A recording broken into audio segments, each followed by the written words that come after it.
I want to tell you about when I was in your shoes. So I was a gymnast. I started gymnastics at the age of 4, like most of us do. I competed through level 9. And in my first season training level 9, I was 14 years old. I broke both my arms. So I had a bilateral elbow dislocation. And I came back from that. But when I came back from that, I really struggled with fear and PTSD and just trauma from the accident itself. And I struggled to do the skills that I once did because of that. And then I broke my back.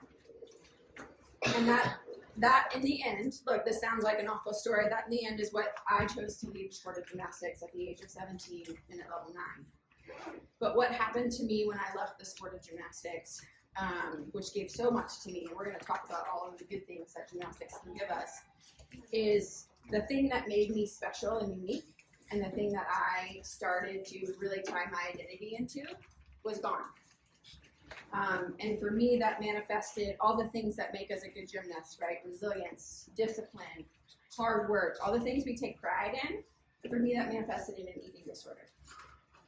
And I spent my senior year in high school in a treatment facility for anorexia. So look, rough story, okay? This is not, but you know what? It's my story. It's a real story. And it's a reality that many gymnasts particularly face. But it's not just contained to gymnasts. This concept of, hey, I was my sport, contains to all athletes. I've recently started a project, so I said I was in consulting. I left that in November, and I've recently started a project called the Athlete Identity Project. And through that project, I've talked to over 40 athletes, some professional, some mini D1 collegiate athletes, some your age, about their experience when their sport ended. And sport can end in a bunch of different ways. Sport can end when you win the national championship your senior year of your college days. It can end when an injury takes you out for it. It can end when you choose you no longer want to be a gymnast, which is an option you all have to choose. So sport can end in a variety of different ways. And so many athletes struggle with, well, who am I without that? So that's what we're going to talk about today. So first I want to tell you a little bit about identity, just the concept of identity, the actual psychology around identity. Who can guess what you think identity is? Give me one word, like what's identity? Who you are. Okay, good, yep. So identity is the story we tell ourselves about who we are. Okay, and right now the story you tell yourself about who you are. And it's usually composed of 3 things. It's composed of our values, which are beliefs we believe, and traits we feel are important. Okay, it's composed of the people, our communities, people that are in our lives. It's still going. Oh no. That was me. Someone didn't take it to the bathroom one time.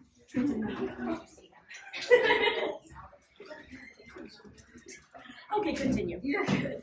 It's composed of the communities we surround ourselves with, and then it's composed of the roles, the things we do. So the first, if you're gonna play along with me, what I want you to do is I want you to take a sheet of paper, and I want you to draw a big line down the center, just like this. You might double up so that you don't get Sharpie on the nice tables. But just draw a big line down the center.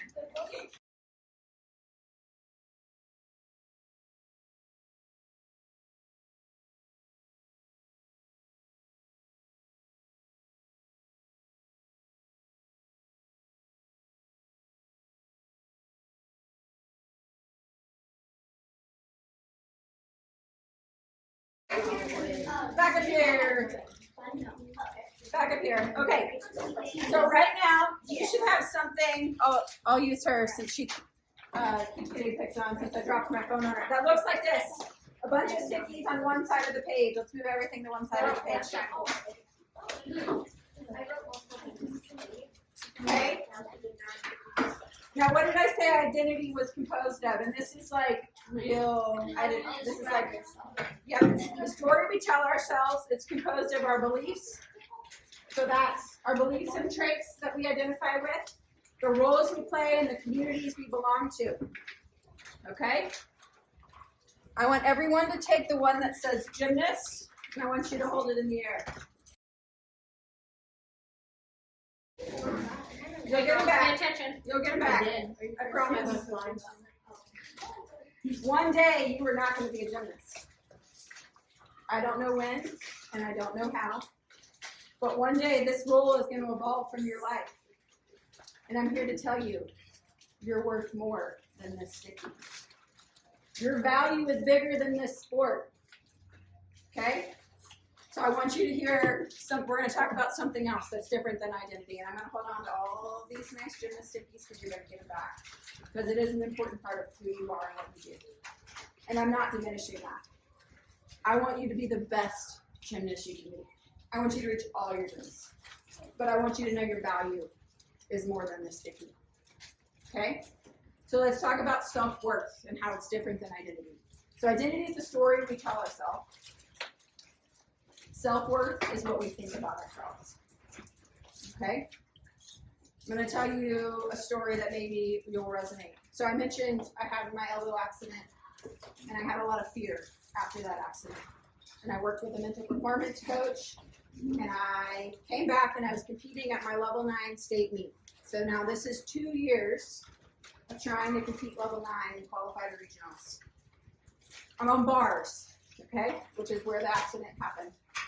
And I'm in the middle of my routine, and I freeze. My body just stops, and I drop to the ground. And my coach, her name was Terry. She was my coach since I was 4. That's what coaches said. She's like, try again. Try again, and the same thing happens. I got a 4.0 on that event. I did not qualify to regionals. And it felt like I was worthless. It felt like my value had been taken away because of that performance.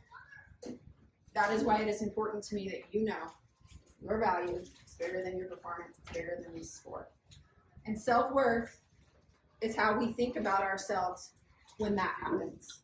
Self-worth is the voice in our head, right? So when we make a mistake, or we have a bad routine, or we have a bad meet, we get to choose whether we tell ourselves, oh man, I'm a failure, right? I'm worthless. Or we say, hey, that just didn't go really well, and I'm going to try again next time, right? And my effort is worth the value. So ways that we can prove our self-worth, right? The voice in our head. Separate who we are from what we do, okay? You do gymnastics, right? Gymnastics doesn't define your value. You don't have to earn rest. Gosh, this one still takes me. I'm still working through this one. Me too. Me too. Pammy and I are like, yes. You don't have to earn rest, and you don't have to earn joy. You get those because you're human. Because you're alive. You get to rest. You get to eat. You get to enjoy life. Okay? So another way you can do this is like choose a hobby or an activity, something every week that you don't do for praise, that you just do because you like to do it. It could be dancing. It could be drawing. It could be anything. Right? And so what I want you to do next is on this, can I borrow your sheet of paper again? Yeah. So on the side of the paper that doesn't have the sticky, okay, we're going to write. You're actually going to write on the paper, not on stickies, okay? So write on the paper.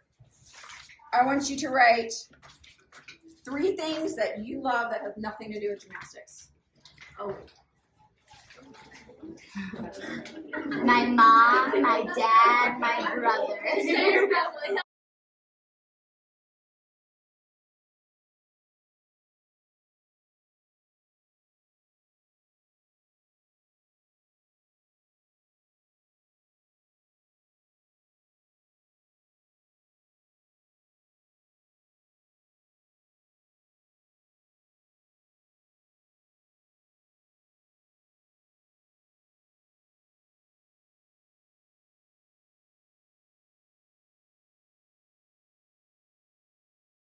When you're done with those, next thing I want you to write 2 things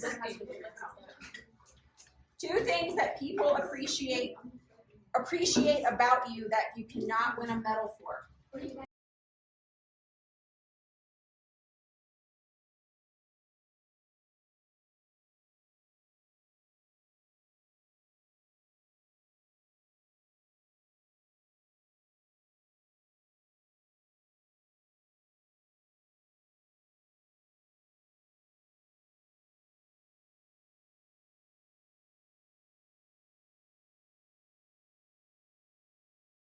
Okay, and then the last thing is I want you to write one person who makes you feel valuable just because you are you.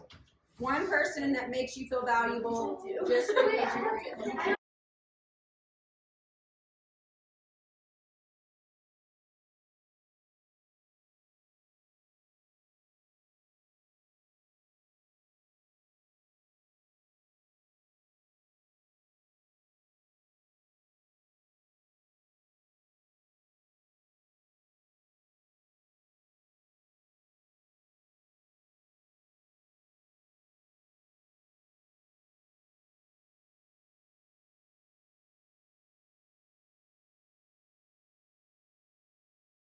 So, what is on the sticky note side? This is your identity, okay? Your identity is going to change throughout your life. I've been a student, I've been a gymnast, I've been a CrossFit Games athlete, I'm now a mom, like I was a consultant, like your identity is going to change. Those stickies come on and off, some more than others, right? Our beliefs are a little bit more sticky, right? But they can come on and off. The things that are written on the other side of the paper, those are the things you carry with you. They don't change. So if you can find self-worth in those things, regardless of how the stickies are changing, right, we can feel confident in ourselves, okay? So I'm going to give you this back. You probably won't get the exact one you gave me. I'm going to give you this back. I want you to put it back on your paper because you are gymnasts. Gymnastics is what you do.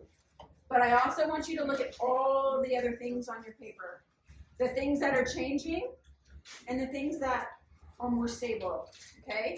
And when you think about yourself as a person, as a human, as a daughter and as a friend, remember that it's this full picture. It's not just this sticky. Because you never know when this sticky is going to fall or you're going to choose to remove it. Okay?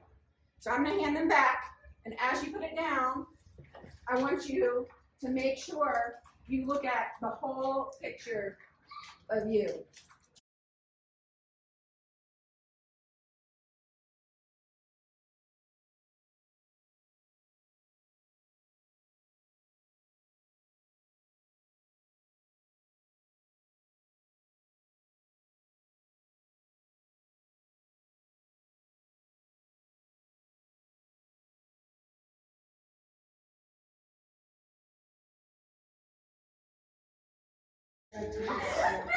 All right. Can you guys make me, maybe we'll call it a promise, a commitment. When you're practicing today, how much practice is left? 2.5 hours, okay? Or this week, or, for the rest of your life. But specifically today, this is the commitment. For the next 2.5 hours, something doesn't go your way, and you catch yourself going down a path of a voice of talk that isn't very kind and doesn't take into account your entire being. I want you to stop yourself, and I want you to correct it. Okay? So, example of that. Man, I suck because I fell off the beam. No, man, I tried really hard, and that just didn't go well. I'm going to try again. Okay? But gymnastics is going to shape you in ways I can't even describe. Okay? Like, it is going to shape you in big ways. The skills you're building now, the fitness you're building now is going to make you good at business. It's going to make you good, with your family. It's going to make you good in your communities. It's going to make you good with school. There are so many good things, but you're bigger than it all. Okay? So if you can keep that commitment, I'm going to leave some sticky notes here. The other thing I like to do is maybe we can use one of these whiteboards, or coaches will let you use one of the whiteboards. If you have something that you notice about a friend, or that you appreciate about a friend, that it can't have the word gymnastics in it. That's the only rule. I want you to write it down. I want you to give it to them, and then put it on a sticky board so that you can see all of the things this group has that has nothing to do with gymnastics. Okay? So I'll leave those sticky notes, and thank you for sharing your lunch with me. Thank you, Lisa, for allowing me to be here. But yeah, I hope you guys have a good rest of your workout too, and lunch. Thank you.